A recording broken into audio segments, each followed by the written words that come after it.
Saya dah menyatakan bahawa kita akan membincangkan satu topik yang mana saya rasa baguslah topik ini sebabnya kita di Malaysia, kita lah satu-satunya yang mengamalkan, yang praktiskan pharmaceutical halal ini.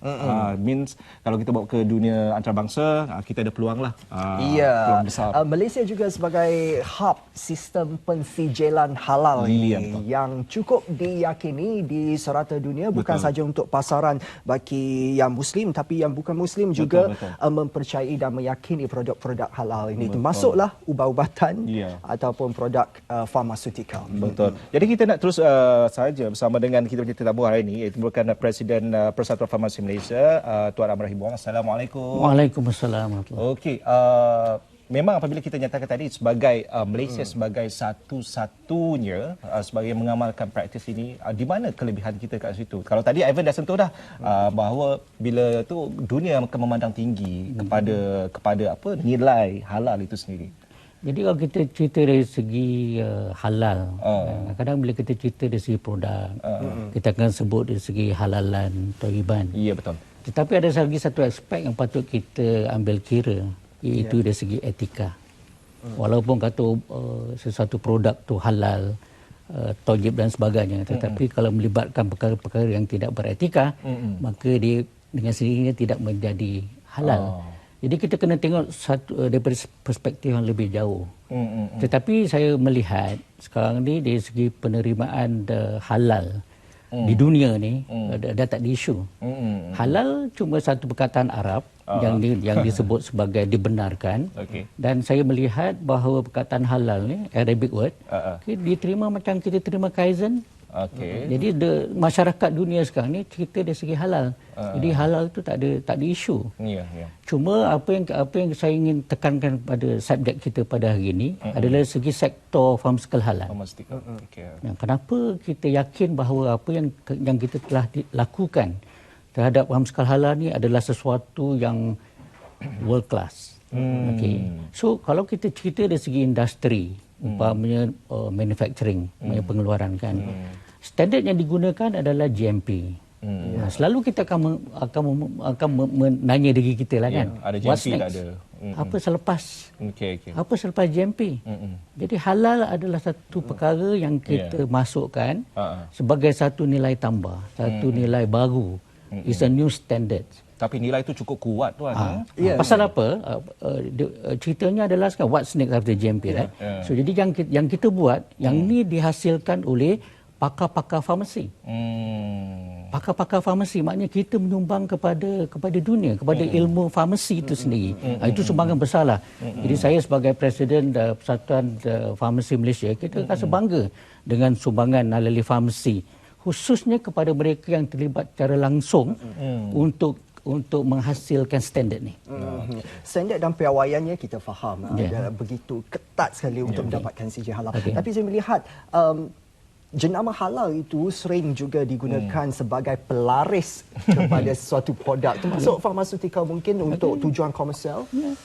Saya rasa apa-apa pun kita mencerita dari segi komersial.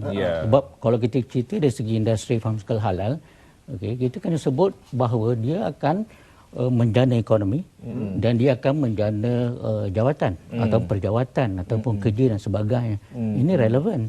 Jadi pada hari Isnin lalu, jadi kita sebenarnya berasa gembira kerana kita dapat menghadiri sesi dialog perdana bersama Timbalan Perdana Yang Amat Berhormat Timbalan Perdana Menteri Datuk Seri Dr. Ahmad Zahid Hamidi, yang mana di dalam dialog tersebut kan kita telah memberitahu bahawa pharmaceutical halal ni adalah satu sektor baru yang perlu diberi perhatian oleh kerajaan.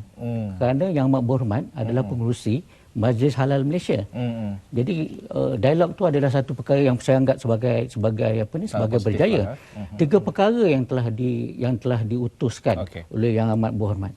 Pertama, yang membuat cerita dari segi perkataan pengantarbangsaan. Maknanya kita nak create satu perkara yang global. So kita nak menjana ekonomi bukan untuk lokal tapi untuk global. Itu satu aspek. Kedua, Yang Amat Berhormat juga cerita tentang dari segi standard. Maknanya kita nakkan standard tu world class. Ya. Jadi MS 2424 Ya. 2012 ni adalah satu standard, satu-satunya standard untuk menghasilkan pharmaceutical halal ni, dan dia menempati hasrat yang amat berhormat. Yang ketiga yang beliau Datuk Seri cerita adalah dari segi kita sekarang ni tak boleh bekerja silo. Maknanya semuanya kena berganding bahu. Sektor awam, Satu tim sektor swasta, dan bersama-sama kita kena menjana ekonomi untuk negara kita. So pada saya, sektor pharmaceutical halal ni adalah satu-satunya peluang bagi Malaysia untuk betul-betul, sebab kita sekarang berada di Blue Ocean, Lautan Biru. Jadi memang tak ada competition. There's no competition at all. Tapi saling bantu, saling penting. berkekuatan. Untuk nak merealisasikan 3 perkara yang telah ditekankan oleh Yang Berhormat Timbalan Perdana Menteri tadi, di mana kekuatan kita Malaysia ni, kita nak realisasikan, nak pergi ke arah tu? Pertama sekali, seperti yang saya sebut tadi, adalah standard. So bila kita nak buat, Kita dah ada standard. Standard tu yang kita telah lakukan, dan kita telah lakukan pada mulai 2012. Maknanya ini dah 5 tahun. Dan 5 tahun, dan kami tengah buat semakan. Jawatankuasa teknikal standard ini telah melakukan dan menambah baik kerana kita nak memasukkan vaksin dan kita nak masukkan biopharmaceutical. Ini semua sumbangan besar ahli farmasi kepada negara. Jadi ini perlu diberi perhatian oleh kerajaan. Jadi it's not happening anywhere. Kita saja tak ada. Jadi there's no competition, dan kita boleh ke hadapan. Jadi kalau kata kita boleh masukkan segala sumber kita, seperti yang saya sebut tadi, kita boleh mengembangkan ekonomi kita pengantarabangsa, seperti disebut oleh Yang Amat Berhormat, dan dalam masa yang sama, there's no competition. Sektor ni boleh berkembang pesat. Jadi potensi Malaysia untuk terajui sektor pharmaceutical halal ini pastinya akan diikuti trennya oleh negara-negara yang serantau. So kalau kita tengok, kita ambil sektor lain. Islam kan, sektor perbankan, sektor perhotelan, tourism, logistik dan sebagainya. Saya rasa competition tu ada. Tapi untuk pharmaceutical halal tak ada, because benda tu masih lagi baru, dan benda tu memang ketat. Perkara ni sangat ketat. Pasal standard ni memerlukan 2 competent authority. Maknanya standard ni dijaga oleh 2 competent authority. Satu adalah MPRA, di mana kalau semua produk di negara ini mesti diregister. Bila diregister, so kita akan ambil dari segi aspek quality, dari segi safety, dan juga dari segi keberkesanan, efficacy. Kalau dari segi halal, aspek ni kita panggil togiban. Jadi semua produk mesti didaftarkan. So that is the togiban part. Lepas tu voluntary. Kalau kata mereka want to go one step up, so kita beri untuk audit halal. Audit halal pula dijalankan oleh JAKIM. Dan JAKIM, standard logo Malaysia ada yang terbaik di dunia. Jadi bila kita ada 2 competent authority yang menjaga pharmaceutical halal ni, saya rasa we are part excellent lah. So ini satu perkara yang betul-betul kita menyumbang kepada dunia. Sebab sedikit kita nampaklah potensi dan juga masa depan untuk pharmaceutical halal ni. Terima kasih banyak tuan.